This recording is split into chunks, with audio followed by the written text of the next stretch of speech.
कहानी की शुरुआत होती है मैलरी नाम की एक लड़की से, जो कि एक पेंटिंग बना रही होती है।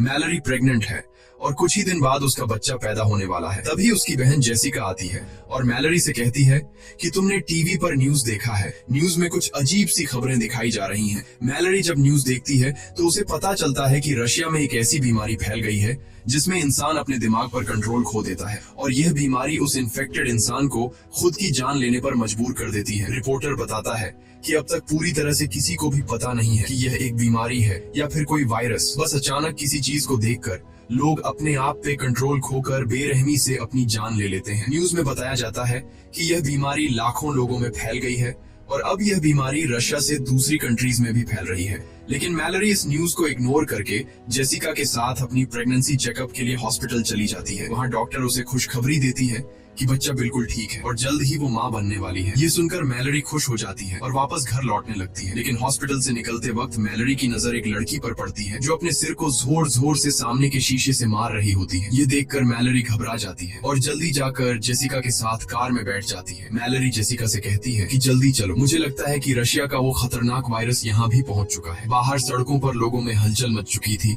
और लोग खुद को मारने लगे थे। जेसिका जल्दी से गाड़ी स्टार्ट करके तेजी से घर की तरफ गाड़ी को भगाती है, लेकिन अब हालात और बिगड़ते जा रहे थे। सड़क पर बहुत सारे एक्सीडेंट होने लगते हैं। ये देखकर मैलरी बहुत ज्यादा डर जाती है और तभी ड्राइव करते हुए जेसिका कुछ ऐसा देख लेती है जिससे उसकी आंखों का कलर चेंज हो जाता है। अब जेसिका अपने आप पर कंट्रोल खोकर कार की स्पीड बढ़ा देती है और सामने से आने वाली गाड़ियों से खुद का एक्सीडेंट करवाने लगती है। मैलरी उसे ऐसा करने से रोकती है पर जेसिका नहीं रुकती, जैसे किसी ने उसके दिमाग पर काबू कर लिया हो। और तभी कार एक दूसरी गाड़ी से टकराकर इनका एक्सीडेंट हो जाता है। लकीली इस एक्सीडेंट में दोनों बच जाती हैं और दोनों गाड़ी से बाहर निकल आती है। लेकिन इससे पहले कि मैलरी कुछ समझ पाती, तभी वो देखती है कि उसकी बहन जेसिका एक ट्रक के सामने आकर अपनी जान दे देती है। मैलरी अपनी आंखों के सामने जेसिका की इतनी भयानक मौत देखकर बहुत ज्यादा डर जाती है। लेकिन हालात कुछ ऐसे थे कि उसे अपनी बहन की डेड बॉडी के पास जाने का टाइम भी नहीं मिलता। वो देखती है कि चारों तरफ लोगों में भगदड़ मची हुई है और मैलरी भी उन्हीं लोगों में शामिल होकर आगे की तरफ दौड़ने लगती है। लेकिन पीछे से उसे कोई धक्का देकर नीचे गिरा देता है। तभी एक औरत उसकी मदद करने आती है, लेकिन इससे पहले कि वो मैलरी को उठा पाती, तभी उसे भी सामने कोई चीज दिखाई देती है और वो औरत भी जेसिका की तरह एक जलती हुई कार में बैठकर अपनी जान दे देती है। इसी बीच टॉम नाम का एक बंदा आता है। वो मैलरी को उठाकर पास के घर के अंदर ले आता है। इस घर में पहले से कुछ लोग मौजूद होते हैं और ये लोग भी अचानक से ये सब देखकर बहुत ज्यादा डरे हुए होते हैं। घर के अंदर मौजूद सभी लोग एक दूसरे से पूछते हैं कि आखिर क्या हो रहा है, पर किसी को कुछ पता नहीं होता। इसलिए ये लोग टीवी ऑन करते हैं। न्यूज में बताया जाता है कि बाहर कुछ ऐसी चीज मौजूद है जिसे देखते ही लोग पागल हो जाते हैं और खुद को मारने पर उतर आते हैं। रिपोर्टर बताता है कि यह वायरस पूरी दुनिया में फैल चुका है, इसलिए जो कोई भी इस वायरस से इन्फेक्टेड नहीं हुआ है उसे चाहिए कि वो अपने घर की सारी खिड़की दरवाजे बंद रखे और घर से बाहर निकलने की गलती बिल्कुल न करे। ये लोग जल्दी से घर की सभी खिड़कियां बंद कर देते हैं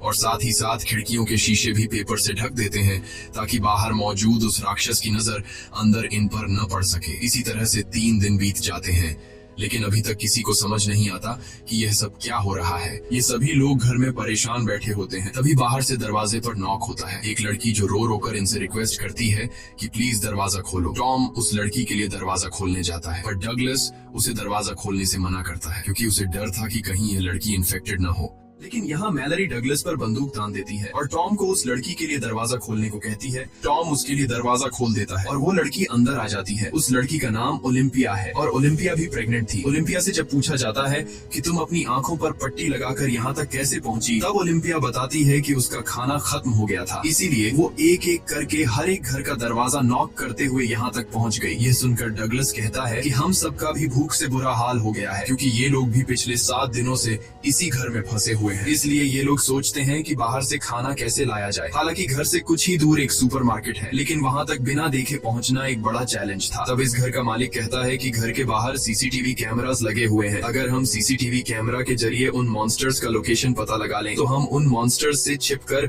सुपरमार्केट तक पहुँच सकते हैं। और घर का मालिक कहता है कि मुझे नहीं लगता कि इस मॉन्स्टर को स्क्रीन पर भी देखने से इंसान इन्फेक्टेड हो सकता है, लेकिन बाकी सब इसे ऐसा करने से मना कर देते हैं। तब घर का मालिक कहता है कि अगर हमने यह कदम नहीं उठाया तो हम सब भूख से मर जाएंगे। ये सुनकर बाकी लोगों को भी उसकी बात सही लगती है। सब लोग इसे चेयर के साथ रस्सी से बांध लेते हैं ताकि अगर वो इन्फेक्टेड भी हो जाए तो ये खुद को न मार सके, क्योंकि उस मॉन्स्टर को जो भी देख लेता वह खुद को मारने पर उतर आता। इसके बाद बाकी लोग इसे यहीं पर छोड़कर दूसरे रूम में चले जाते हैं और ये बंदा स्क्रीन की तरफ देखने लगता है। कुछ देर बाद स्क्रीन पर हमें एक हवा का झोंका नजर आता है और हम देखते हैं कि उसके चेहरे के एक्सप्रेशंस बदलने लगते हैं। देखते ही देखते उसकी आंखों का कलर चेंज हो जाता है। कुछ देर बाद उस रूम से तेज चिल्लाने की आवाजें आने लगती हैं। यह सुनकर बाकी लोग भी उसके पास दौड़ कर आते हैं, लेकिन उनके पहुंचने से पहले ही घर का मालिक अपना सिर सामने के टेबल पर पटक कर खुद को मार देता है। यह सब देखकर वो लोग बहुत ज्यादा डर जाते हैं और उन्हें एक बात समझ आ जाती है कि इस मॉन्स्टर को चाहे स्क्रीन पर देख लो या फिर आंखों के सामने, ये आपको मार कर ही रहेगा। उसके बाद ये लोग मॉनिटर स्क्रीन को तोड़ देते हैं ताकि गलती से भी इन लोगों की नजर उस मॉन्स्टर पर न पड़ सके। इस तरह से एक दिन और गुजर जाता है और अब उनका भूख से बुरा हाल हो चुका था, इसलिए ये लोग सुपरमार्केट तक जाने का एक दूसरा प्लान बनाते हैं। टॉम कहता है कि हम जीपीएस का यूज करके कार के जरिए उस मार्केट तक पहुंचेंगे, जिसके बाद ये लोग कार के शीशे पेंट से ढक देते हैं ताकि ये लोग न ही बाहर का नजारा देख सकें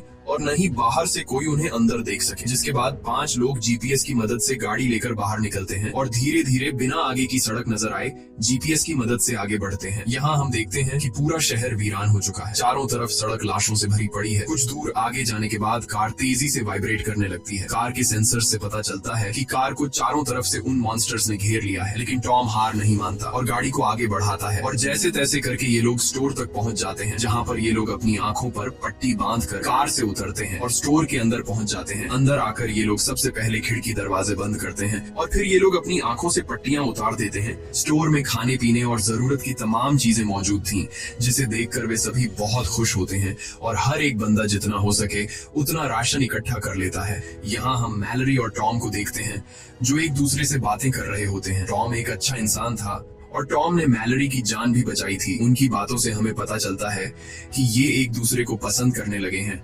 इसके बाद ये दोनों भी खुद के लिए जरूरत की चीजें ढूंढने लगते हैं। मैलरी को एक पिंजरे में 3 बर्ड्स मिलते हैं जिन्हें वह अपने साथ रख लेती है और तभी स्टोर का दरवाजा कोई नॉक करता है, लेकिन ये लोग डर के मारे उस आदमी के लिए दरवाजा नहीं खोलते।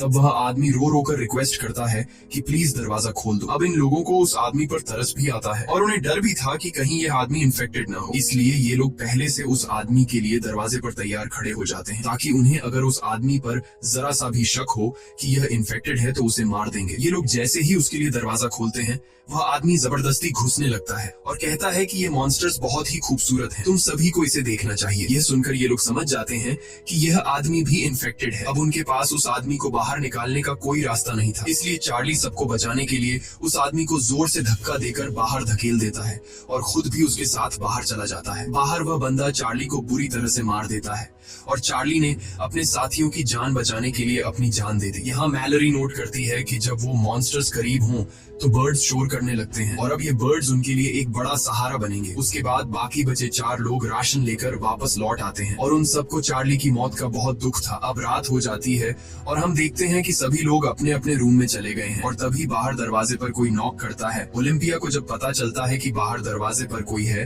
तो वो बिना सोचे समझे उस आदमी को घर के अंदर ले आती है, लेकिन तभी मैलरी उसे देख लेती है और उसे गन से शूट करने की धमकी देती है। यहाँ पर घर के बाकी लोग भी कमरों से बाहर निकल आते हैं और एक अनजान आदमी को देखकर ये लोग डर जाते हैं और ओलिम्पिया पर चिल्लाने लगते हैं कि तुमने इस आदमी को अंदर क्यों लाया। ओलिम्पिया कहती है कि मैं अकेले बाहर रह चुकी हूँ, मुझे पता है कि अकेले बाहर रहना कितना मुश्किल है, इसीलिए मुझे इस आदमी पर तरस आकर मैंने उसे अंदर लाया। और यहाँ ये आदमी जिसका नाम गैरी है वो बताता है कि प्लीज मुझे घर से बाहर मत निकालो। वो कहता है कि मेरे घर में कुछ साइको लोग घुस आए थे जिन्होंने मेरे दोस्तों की आंखें जबरदस्ती खोल दी और उन्हें उस शैतान को दिखा दिया जिसे देखते ही मेरे सारे दोस्तों ने सुसाइड कर लिया, पर मैं किसी तरह बचकर भागते भागते यहाँ तक पहुँच गया। यहाँ हमें पता चलता है कि जो कोई भी उस शैतान को देख लेता है तो वो शैतान उस इंसान को कुछ ऐसा दिखाता है जिससे वो बहुत ज्यादा डर जाता है। यानी यह शैतान उस इंसान को उसकी जिंदगी का सबसे बड़ा दुख या फिर नुकसान दिखाता है। ये दुख इतना गहरा होता है कि वो सह नहीं पाता और अचानक बहुत ही ज्यादा डिप्रेशन में जाकर वो इंसान खुद को मार देता है। यहाँ गैरी कुछ और बातें भी बताता है। वो कहता है कि उन साइको लोगों की आंखों पर पट्टी नहीं थी बल्कि वो उस शैतान को देखकर खुश हो रहे थे। गैरी की यह बातें सुनकर हमें पता चलता है कि वो शैतान उस इंसान को नहीं मार पाता जो अपनी जिंदगी में पहले से बहुत ज्यादा दुखी होता है, क्योंकि वो पहले से ही अंदर से टूटा हुआ होता है। इसलिए वो इंसान जो पहले से अपनी जिंदगी डिप्रेशन में गुजार रहा हो उस पर शैतान की इस चाल का ज्यादा असर नहीं होता, बल्कि शैतान उसे अपना गुलाम बना लेता है ताकि इंसान के रूप में रहते हुए ये लोग और इंसानों का शिकार कर सकें। अब क्या गैरी भी उस शैतान का एक पपेट है या फिर इन्हीं की तरह एक आम इंसान, ये तो हमें आगे पता चलेगा। यहाँ सब लोग गैरी को घर में रहने की इजाजत दे देते हैं, लेकिन डगलस को गैरी पर बिल्कुल भरोसा नहीं होता और वो गुस्से में गन लेकर उसे बाहर निकलने की धमकी देता है। और तभी पीछे से शर्ला आकर डगलस को सर पर किसी चीज से मारकर बेहोश कर देती है और सब मिलकर डगलस को दूसरे कमरे में बंद कर देते हैं और गैरी सबका शुक्रिया अदा करता है। उसके बाद अगले दिन अचानक मैलरी और ओलिम्पिया दोनों को एक साथ लेबर पेन्स शुरू हो जाते हैं। टॉम और शर्ला उनकी मदद करते हुए दोनों को ऊपर के कमरे में ले जाते हैं, लेकिन गैरी नीचे ही रहता है और उसकी हरकतें भी कुछ अजीब सी होने लगती हैं। वो शैतान की ढेर सारी तस्वीरें निकालकर टेबल पर रख देता है और उसकी आंखें देखकर हमें पता चलता है कि गैरी भी शैतान के कंट्रोल में है। इसी बीच मैलरी और ओलिम्पिया अपने बच्चों को जन्म देती हैं। ओलिम्पिया को एक बेटी होती है और मैलरी को एक बेटा। लेकिन नीचे पिंजरे में बंद पंछी शोर करने लगते हैं, जिसे गैरी तंग होकर पिंजरे को उठाकर फ्रिज में बंद कर देता है और खिड़कियों पर लगे पेपर्स को उतार देता है। तभी डगलस उसकी हरकतें देखकर समझ जाता है कि वो भी शैतान का एक पपेट है, जो शैतान को देखकर मरते नहीं बल्कि शैतान के कहने पर दूसरों की जान लेते हैं। डगलस चिल्लाकर बोलता है कि मैंने कहा था कि इस बंदे को घर से निकाल दो। डगलस की आवाज सुनकर टॉम नीचे आता है, लेकिन तभी गैरी पीछे से आकर टॉम के सिर पर वार करके उसे बेहोश कर देता है। इसके बाद गैरी डगलस से भी छुटकारा पाने के लिए उसकी तरफ बढ़ता है, लेकिन तभी उसके कानों में बच्चों की आवाजें आती हैं। इसलिए वो डगलस को छोड़कर ऊपर ओलिम्पिया और मैलरी के कमरे में जाता है, जहाँ वो खिड़कियों पर लगे सभी पेपर्स को हटा देता है और जैसे ही ओलिम्पिया बाहर देखती है वो शैतान के वश में आ जाती है। अब मैलरी को समझ आ जाता है कि ओलिम्पिया अब किसी तरह से खुद को मार कर ही रहेगी, इसलिए वो ओलिम्पिया से उसकी बेटी छीन लेती है और तभी ओलिम्पिया खिड़की से कूदकर अपनी जान दे देती है। उसके बाद गैरी शर्ला को पकड़कर जबरदस्ती उसकी आंखें खोल देता है और वो भी इन्फेक्टेड होकर खुद को खत्म कर लेती है। अब गैरी मैलरी की तरफ बढ़ता है, पर उसने चादर से अपने साथ दोनों बच्चों को छिपा रखा होता है,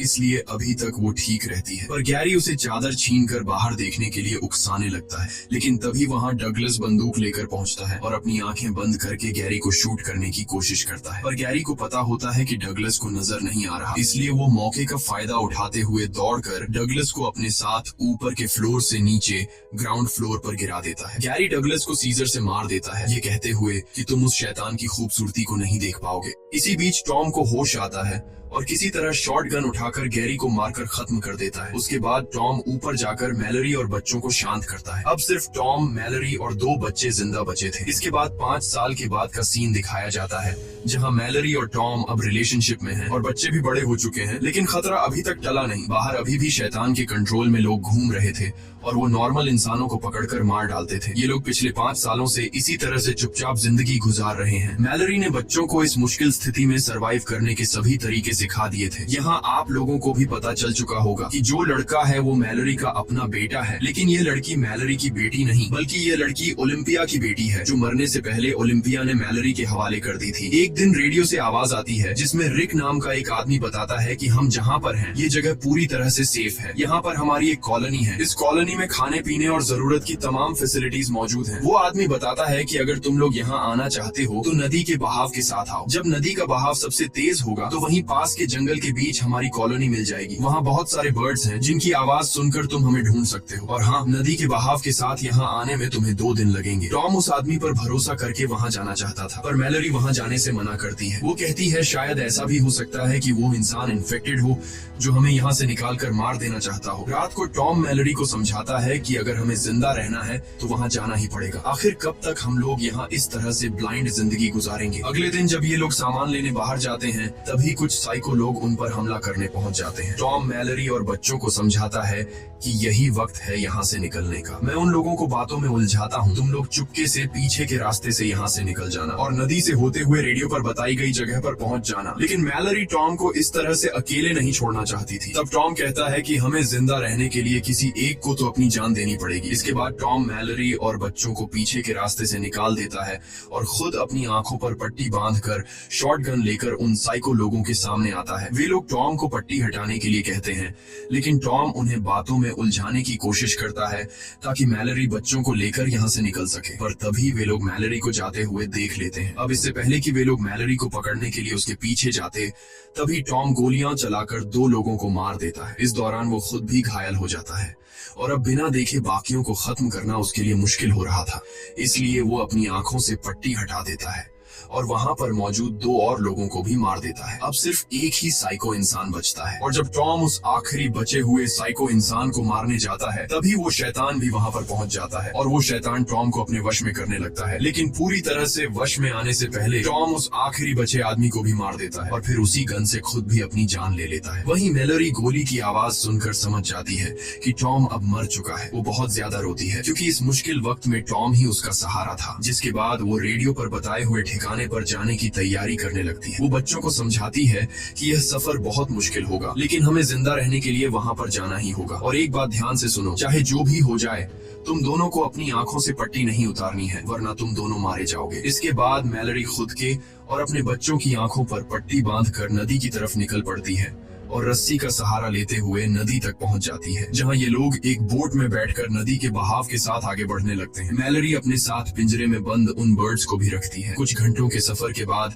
मैलोरी रेडियो के जरिए उस कॉलोनी में रहने वाले लोगों से कांटेक्ट करती है जहां वो जा रही है। लेकिन तभी पिंजरे में बंद परिंदे शोर करने लगते हैं और उसी वक्त एक डरावनी आवाज मैलोरी को बार बार पुकारने लगती है, पर वो सब कुछ इग्नोर करके आगे बढ़ना जारी रखती है। कुछ ही दूर जाने के बाद वो आवाज उसके और करीब होने लगती है। अब हम देखते हैं कि एक आदमी मैलोरी के काफी करीब आकर उससे कहता है कि तुम अपनी आंखों से पट्टी निकाल दो, तुम यहाँ पर सेफ हो और मेरे पास खाना भी है। लेकिन मैलोरी बच्चों को चादर से छिपाकर गन से चारों तरफ शूट करने लगती है, जिससे वो आदमी समझ जाता है कि मैलोरी अपनी आंखों से पट्टी नहीं हटाएगी। इसलिए वो आदमी बोट के पास आकर मैलोरी पर हमला कर देता है और जबरदस्ती मैलोरी की आंखों से पट्टी हटाने की कोशिश करता है। और यह आदमी भी गैरी की तरह मैलोरी से कहता है कि तुम्हें अपनी आंखों से पट्टी हटाकर उस शैतान को देखना चाहिए, वो बहुत ज्यादा खूबसूरत है। लेकिन मैलोरी खुद को बचाने के लिए एक हथियार से उस पर हमला कर देती है और उसे मारकर वहां से बच निकलती है। इस तरह से सफर करते हुए मैलोरी और बच्चों को